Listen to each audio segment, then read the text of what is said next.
Welcome to the Leo. తెలంగాణలో అక్రమ నిర్మాణాల మీద రేవంత్ సర్కార్ అయితే కొరడా జూలిపిస్తుంది. హైడ్రా ఆధ్వర్యంలో అక్రమ నిర్మాణాల కూల్చివేత అనేది శరవేగంగా జరుగుతుంది. ఈరోజు ఉదయమే హీరో అక్కినేని నాగార్జునకు చెందినటువంటి ఎన్ కన్వెన్షన్ని మాదాపూర్లో అయితే కూల్చివేయడం జరిగింది. ఏదైతే తుమ్మిడిగుంట్ల చెరువుని ఆక్రమించి నిర్మించారన్న ఆరోపణలు ఉన్నాయో దాంతో అది కూల్చివేత అయితే జరుగుతుంది. అయితే దాంతోపాటు ఇప్పుడు రాష్ట్ర వ్యాప్తంగా కూడా మరొక హాట్ టాపిక్ నడుస్తుంది.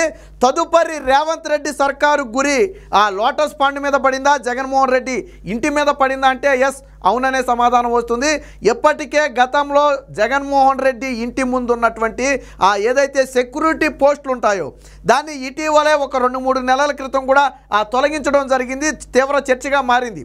త్వరలోనే లోటస్ పాండ్ మీద కూడా హైడ్రా వెళుతుంది అని నాడు బలంగా వాదనలు వచ్చాయి. అయితే వాస్తవానికి హైడ్రాకి జగన్మోహన్ రెడ్డి అక్రమ నిర్మాణానికి సంబంధించి కూడా ఫిర్యాదులు వెళ్ళాయని చెప్పి కొన్ని ఆరోపణలు అయితే వస్తున్నాయి. వాస్తవానికి ఇది అక్రమ నిర్మాణం అని రేవంత్ సర్కార్ చెప్పడం కాదు, గతంలో కేసీఆర్ చెప్పాడు.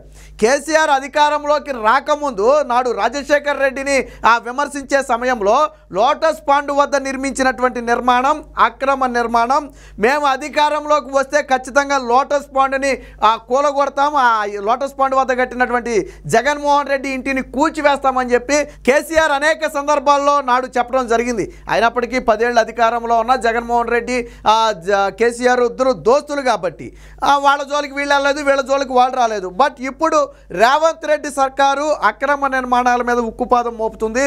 పార్టీలతో సంబంధం లేకుండా నిర్మాణాలు కూల్చివేతకైతే చర్యలు చేపడుతుంది, మనందరికీ తెలుసు. మరి తాజాగా లోటస్ పాండులో చెరువుని పూర్తి చేసి కట్టినటువంటి మరి జగన్ ఇల్లు అక్రమ నిర్మాణం కాకుండా పోతుందా అంటే ఎస్ అక్రమ నిర్మాణమే. నేను ఇందాకే చెప్పినట్టుగా గతంలో కేసీఆర్ చాలా బలంగా చెప్పాడు అది అక్రమ నిర్మాణమే, అది ఒక చెరువు, దాన్ని రాజశేఖర్ రెడ్డి కబ్జా చేసి అక్కడ ఒక ఇల్లు నిర్మించాడు, ఖచ్చితంగా ఆ భవంతిని మేము కూల్చివేస్తామని చెప్పి హైదరాబాద్లోనే అత్యంత విలాసవంతమైన భవనాల్లో జగన్మోహన్ రెడ్డి ఇల్లు కూడా ఒకటి. సో నాడు కేసీఆర్ చెప్పడం జరిగింది, చాలా బలంగా చెప్పాడు. బట్ 10 ఏళ్ళ అధికారంలో ఉన్నా కానీ దాని జోలికి పోలేదు.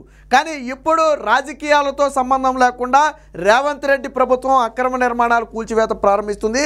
ఇందాకే మాట్లాడుకున్నట్టుగా నాగార్జునకు చెందినటువంటి ఆయన ప్రముఖ హీరోగా ఉన్నాడు, అనేక రాజకీయ పరిచయాలు ఆయనకు కూడా ఉన్నాయి. అయినప్పటికీ కూడా ఇవేవి కూడా ఆయన నిర్మాణాన్ని కాపాడలేకపోయాయి.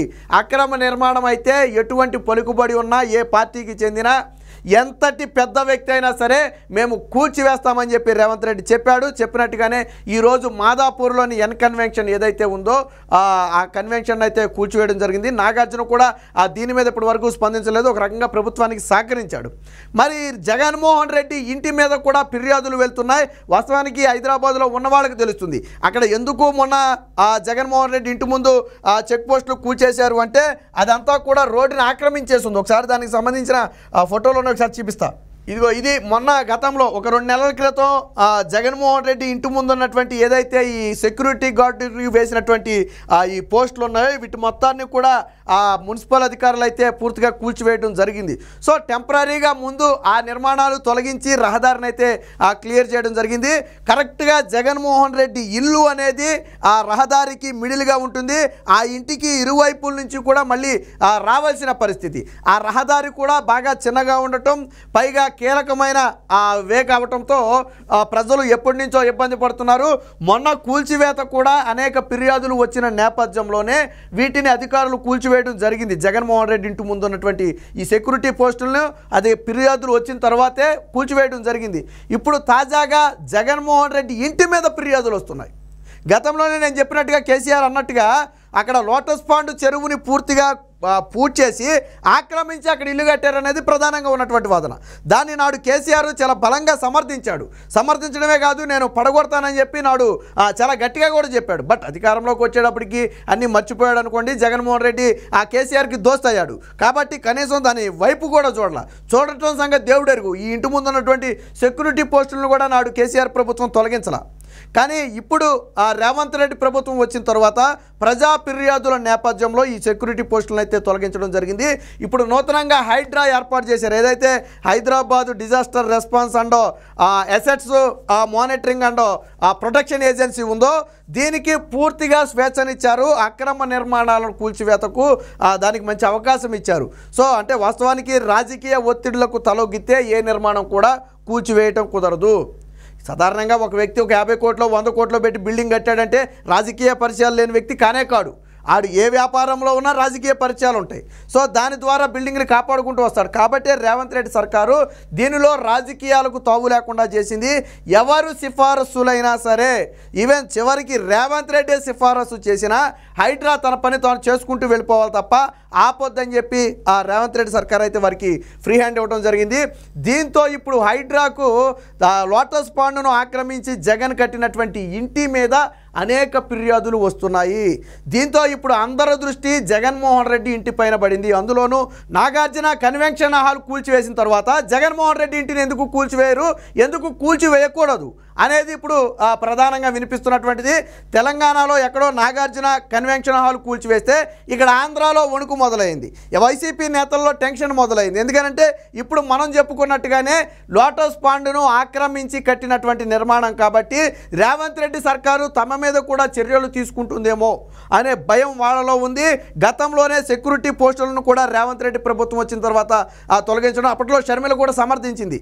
అక్రమంగా కట్టినటువంటి ఏదైనా సరే తొలగించవచ్చు, నేను దానికి ఏమీ అబ్జెక్షన్ చెప్పను అని చెప్పి నాడు కాంగ్రెస్ పార్టీ ప్రస్తుతానికి ఏపీ కాంగ్రెస్ పార్టీ అధ్యక్షురాలుగాను జగన్మోహన్ రెడ్డి సోదరిగాను ఉన్నటువంటి షర్మిల కూడా చెప్పిన నేపథ్యంలో ఇప్పుడు దీన్ని కూల్చివేస్తే అడ్డుకునేవాడు కూడా లేడు.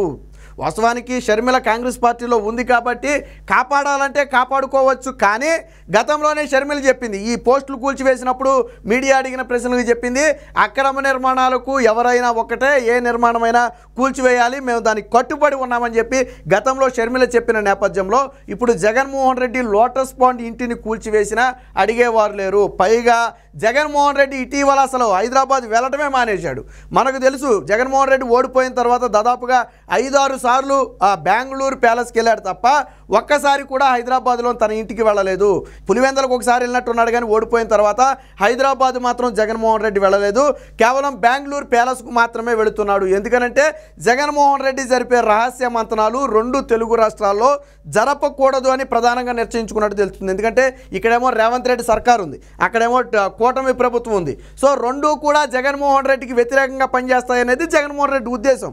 అది చేస్తాయా లేదనేది తర్వాత సంగతి. సరే, ఏపీలో అంటే రాజకీయ కక్షలు ఉన్నాయి అనుకోవచ్చు, బట్ తెలంగాణలో అలాంటి రాజకీయ కక్షలు ఉండకపోవచ్చు. కాకపోతే ఏంటంటే చంద్రబాబు గారికి శిష్యుడిగా ఉన్నటువంటి రేవంత్ రెడ్డి చంద్రబాబు గారు చెబితే ఏదైనా చేస్తాడని ఒక భయం కూడా ఉంది. అయితే ఇప్పుడు లోటస్ పాండ్ విషయంలో మాత్రం అలాంటి అనుమానాలు ఏమక్కర్లా. ఎందుకనంటే దీనికి కేసీఆరే మొదట సమాధానం చెప్పాల్సి ఉంటుంది. నాడు అక్రమ నిర్మాణం అని మొదట గళమెత్తిందే కేసీఆర్. రాజశేఖర్ రెడ్డి కట్టినటువంటి ఈ లోటస్ పాండ్ నిర్మాణం అక్రమం అని నాడు గళమెత్తి మాట్లాడిందే కేసీఆర్. దానికి నాడు కేటీఆర్ కూడా సపోర్ట్ చేసి అనేక సందర్భాల్లో మాట్లాడాడు. ముఖ్యంగా ఎప్పుడైతే తెలంగాణ ఉద్యమ సమయంలో జగన్మోహన్ రెడ్డి సమైక్యాంధ్రకు కట్టుబడినట్టుగా కొన్ని నిర్ణయాలు వ్యాఖ్యలు చేశారో అలాంటి సమయంలో దీని మీద వ్యాఖ్యలు అనేవి చాలా ఎక్కువ జరిగాయి. మానుకోట ఘటన మనందరికీ తెలుసు, జగన్మోహన్ రెడ్డి వస్తే రాళ్లతో కొట్టారు. సో ఆ సమయంలో లోటస్ పాండ్కు సంబంధించి చాలా చర్చ నడిచింది. అప్పుడు కూడా కేసీఆర్ సవాల్ చేయడం జరిగింది. అప్పుడు ఆయన టీఆర్ఎస్ పార్టీ నుంచి పోటీ చేసిన నేపథ్యంలో మేము అధికారంలోకి వస్తే ఖచ్చితంగా రాజశేఖర్ రెడ్డి కట్టినటువంటి అక్రమ నిర్మాణాన్ని కూల్చివేస్తామని చాలా స్పష్టంగా చెప్పాడు. బట్ అన్నీ అనుకున్నవన్నీ జరగవనుకోండి రాజకీయాల్లో. ఇప్పుడు కూడా జరగకపోవచ్చు. ఎందుకంటే మరి జగన్మోహన్ రెడ్డి కట్టినది కానీ అక్రమం కాదు అని జగన్మోహన్ రెడ్డి నిరూపించుకోగలిగితే, అది అక్రమం కాదు అని కోర్టుల్లో కానీ లీగల్గా కానీ నిరూపించుకోగలిగితే దాని జోలికి వెళ్ళకపోవచ్చు. మరి జగన్మోహన్ రెడ్డి నిరూపించుకుంటాడా లేదా అనేది తెలియాలి. మొత్తంగా ఎక్కడో తెలంగాణలో కూల్చివేతలు జరిగితే ఇప్పుడు ఆంధ్రాలో హై టెన్షన్ మొదలైంది. ముఖ్యంగా వైసీపీ నేతల్లో హై టెన్షన్ మొదలైంది. ఒకవేళ జగన్మోహన్ రెడ్డి ఇంటిని కూడా కూల్చివేస్తారేమో, కూల్చివేస్తే ఏం చేయాలి అనే దాని మీద అయితే ఒక చర్చ అయితే నడుస్తుంది. ఇప్పటివరకు జగన్మోహన్ రెడ్డి ఇంటికి సంబంధించి అధికారుల నుంచి ఎటువంటి సమాచారం లేనప్పటికీ కూడా కొన్ని మీడియా సంస్థలు కానివ్వండి, కొన్ని సోషల్ మీడియా ద్వారా కానివ్వండి తెలుస్తున్న సమాచారం ఏంటంటే లోటస్ పాండ్ మీద కూడా హైడ్రాకు ఫిర్యాదులు వెళ్ళాయి. హైడ్రా అనేది తనంతటిగా తాను వెళ్ళి అక్కడ కూల్చివేయదు. ఖచ్చితంగా దానికి ఫిర్యాదులు అందితే దాన్ని పరిశీలించి అనుమతులు ఉన్నాయా, అది ఆక్రమమా కాదా అనేది పూర్తిగా పరిశీలించిన తరువాత అది అక్రమమని నిర్ధారించుకుంటే అప్పుడు పూర్తి స్థాయిలోకి రంగం దిగిలి దాన్ని కూల్చివేస్తుంది తప్ప ఎక్కడ పడితే అక్కడ కూల్చివేస్తే లీగల్గా ఎవరు చూస్తూ ఊరుకోరు, చట్టాలేమి చూస్తూ ఊరుకోవు. కాబట్టి ఇప్పటి వరకు హైడ్రా కూల్చివేత ఏది కూడా వివాదాస్పదం కాలేదు. ఎందుకు కాలేదు అంటే వాళ్ళు పక్కాగా అన్నీ ఎంక్వైరీ చేసి పూర్తి ఆధారాలు దొరికిన తరువాత మాత్రమే నిర్మాణాలు కూల్చివేత అనేది చేపడుతున్నారు. ఒక రకంగా మంచిదే. నేను ఇందాక గతంలో కూడా చెప్పా, వరదల సమయంలో హైదరాబాద్ పడుతున్నటువంటి ఇబ్బంది అంతా ఇంత కాదు. ఎందుకనంటే ఈ చెరువులు మొత్తం కూడా పూర్తి చేసి నిర్మాణాలు చేపట్టడం వల్ల. సో ఏది ఏమైనా మొత్తంగా నాగార్జున కన్వెన్షన్ హాల్ కూల్చివేసిన తర్వాత ఇప్పుడు జగన్మోహన్ రెడ్డి ఇంటి వైపు అందరి దృష్టి మళ్ళింది. మరి రేవంత్ రెడ్డి సర్కారు జగన్మోహన్ రెడ్డి ఇంటిని కూడా కూల్చివేసే సాహసం చేస్తుందా? నిజంగా ఫిర్యాదులు అంది అది అక్రమమని తేలిస్తే మరి జగన్మోహన్ రెడ్డి ఇంటి మీద చేసే సాహసం రేవంత్ రెడ్డి చేస్తాడా అనేది ఎదురు చూడాలి.